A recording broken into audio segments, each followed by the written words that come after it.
పౌలు గారు చెప్పినటువంటి మాటలకి ఈయన ఏం చేశాడు నాయన, పౌలు గారు చెప్పినటువంటి మాటలకి వీళ్ళందరూ ఎదురాడితే వారి దగ్గర నుంచి ఏం చేశాడంటే, మీ నాశనానికి మీరే ఉత్తరవాదులు, నేను మీ దగ్గర నుంచి దూరంగా వెళ్ళిపోతున్నానని వారి దగ్గర నుంచి పౌలు గారు ఏం చేసేసాడు, దూరంగా వచ్చేసాడనమాట. దూరంగా వచ్చేసి మీ నాశనానికి మీరే ఉత్తరవాదులు అని అంటున్నాడు. వాక్యాన్ని ప్రకటించేవారు ఎవరైనా సరే వినేటప్పుడు జాగ్రత్తగా వింటున్నారనుకో, వారికి దీవెనలు వచ్చేలాగా సేవకులు వారి నిమిత్తం జ్ఞాపకం చేసుకుంటారు. ఒకవేళ వినట్లేదనుకోండి, వాళ్ళని సరిచేయి తండ్రి అని దేవునికి అప్పగించేస్తాడు. దేవుడు అప్పుడు మనల్ని ఏం చేస్తాడు, శిక్షిస్తాడు, బాధిస్తాడు, శ్రమల పాలు చేస్తాడు. కనుక మనం వాటిని పొందుకోకుండా ఉండాలంటే ఏం చేయాలి, ప్రభు వాక్యానికి లోబడేవారుగా ఉండాలి. చదువుదాం 9వ వచనం. రాత్రి వేళ దర్శనమందు ప్రభువు అతడు చూసి, మీ నాశనమునికి మీరే ఉత్తరవాదులని చెప్పి వారి దగ్గర నుంచి వెళ్ళిపోడు కదా. 7వ వచనం చదువు. అక్కడ నుండి వెళ్ళి దేవుని యందు భక్తి గల తీతియు యూస్తు అని ఒక యూదుని ఇంటికి వచ్చెను. అతని ఇల్లు సమాజ మందిరమును ఆనుకుని ఉండును. ఆ సమాజ మందిరపు అధికారి అయిన క్రీస్తు తన ఇంటి వారితో కూడా ప్రభువునందు విశ్వాసం ఉంచెను. మరియు కొరింథీలో అనేకులు విశ్వాసం ఉంచి బాప్తిసం పొందిరి. కొరింథీలో ఉన్నటువంటి అనేకులు ఏం చేస్తున్నారట, విశ్వాసం పొంది బాప్తిసం కూడా పొందుతున్నారు.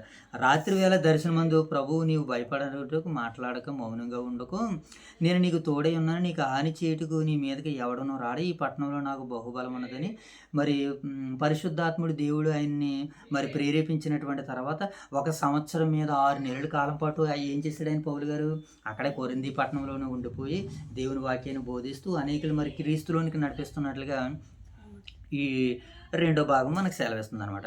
ఇప్పుడు 12వ వచనం చూద్దాం. తర్వాత భాగంలో, గల్లియోను అకయకు అధిపతిగా ఉన్నప్పుడు యూదులు ఏకీభవించి పౌలు మీదకి లేచి న్యాయపీఠం ఎదుటికి అతన్ని ఈడ్చుకుని వచ్చిరి.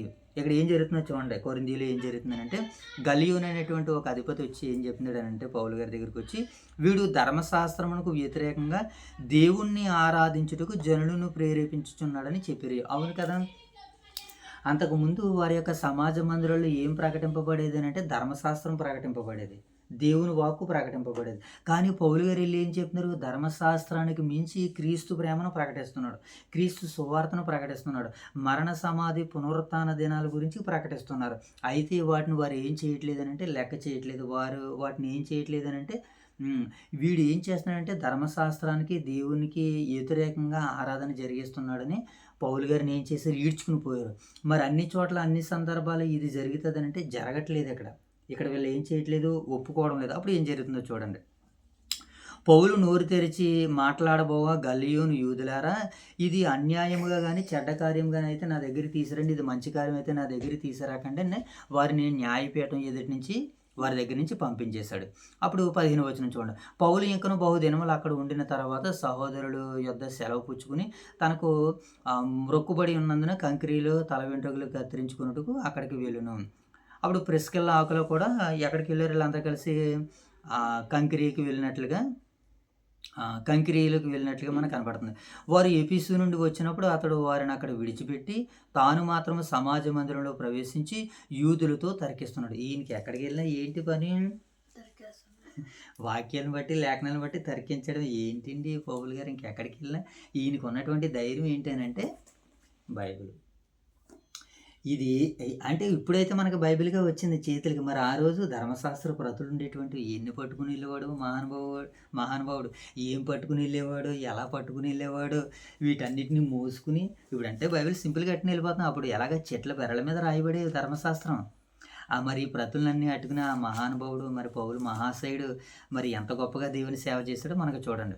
ఆడ తర్కించుడు, వారు ఇంకనూ కొంతకాలము అక్కడ ఉండమని అడిగిన, వారు ఇంకనూ కొంతకాలం ఉండమని అతను వేడుకొనగా, అతను ఒప్పుకొనగా దేవుని చిత్తమైతే మీ వద్దకు తిరిగి పోతానని చెప్పి వారి వద్ద సెలవు పుచ్చుకుని ఓడ ఎక్కి బయలుదేరి ఇప్పుడు ఎక్కడికి వచ్చేస్తున్నాడు, మరలా ఎక్కడికి వెళ్ళిపోతున్నాడంటే యెరూషలేముకి వెళ్ళిపోతున్నాడు అనమాట. ఎవరో పౌలు గారు యెరూషలేముకి వెళ్ళిపోతూ మరలా సంఘాలను స్థిరపరచుకుంటూ యేసే క్రీస్తుని వాళ్ళందరికీ దృఢంగా సాక్ష్యం ఇచ్చేసాడు కనుక వాళ్ళందరికీ కైసరేయునకు వచ్చి యెరూషలేమునకు వెళ్ళి సంఘపు వారిని కుశలం అడిగి అంతియోకయకు వచ్చును. అక్కడ కొంతకాలం ఉండిన తర్వాత బయలుదేరి వరుసగా ఏ ప్రాంతాలు అయితే ఆయన సువార్త ప్రకటించాడో ఆ ప్రాంతాలన్నింటిని మరలా తిరిగి కట్టుకుంటూ 3వ ప్రయాణాన్ని కొనసాగిస్తున్నాడు అనమాట.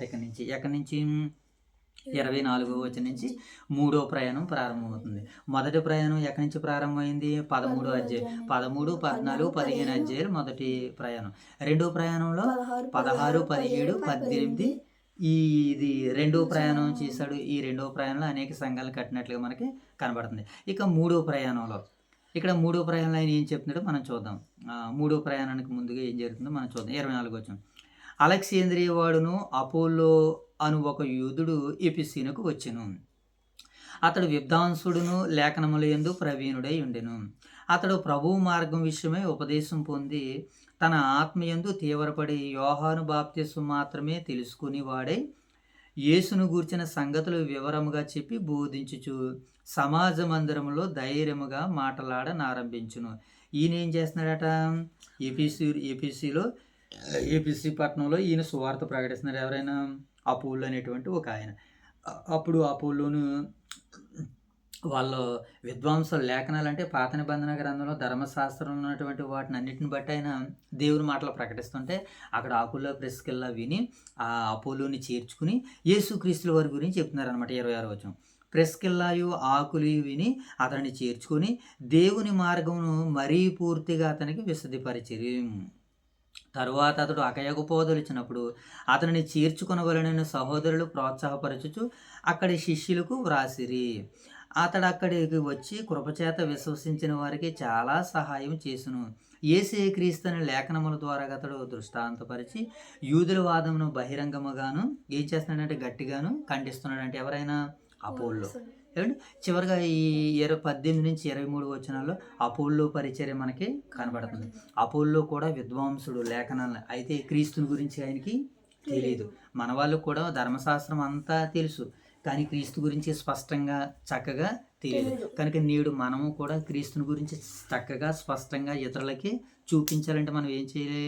లేఖనాలను ప్రతిరోజు చదవాలి, లేఖనాలను ప్రతిరోజు ధ్యానించాలి. అలాంటప్పుడే యేసుక్రీస్తు దేవుని కుమారుడని లేఖనాల్లో నుంచి మనం సంగతులను ఎత్తి ఇతరులకు ప్రకటించడానికి అవకాశం ఉండదు. కనుక దేవుడి కొద్దిపాటి వాక్యాన్ని దీవించి ఆశీర్వదించును గాక. ఆమేన్. ప్రార్థన చేసుకుందాం. శుభ ప్రార్థన. మహాగణుడు మహానతుల ప్రేమగల మా కలిగిన కురపగల మీ అపరమైన వేలాది వందల ఆశీర్వాదాలు సోదర చేసుకున్నట్టు ఈ ఉదయకాల సమయంలో నా పుస్తక కార్యాలు 18 అధ్యాయం సాయంత్రం మాకు మీద తిరుగు జ్ఞానాన్ని ఇచ్చి మీకే అన్నమానండి ట్రీగతిని ఐద్యం ముందు పెట్టిపోయాను కాకుండా మరో రంగులు ఫైన్ చేయాలి నుంచి ట్రీగతిని కలిసిన గారు అలముటి గారు ఏ కలిసి పరంలో అడుగు పెట్టుకున్నామా పరమ జై తల్లి.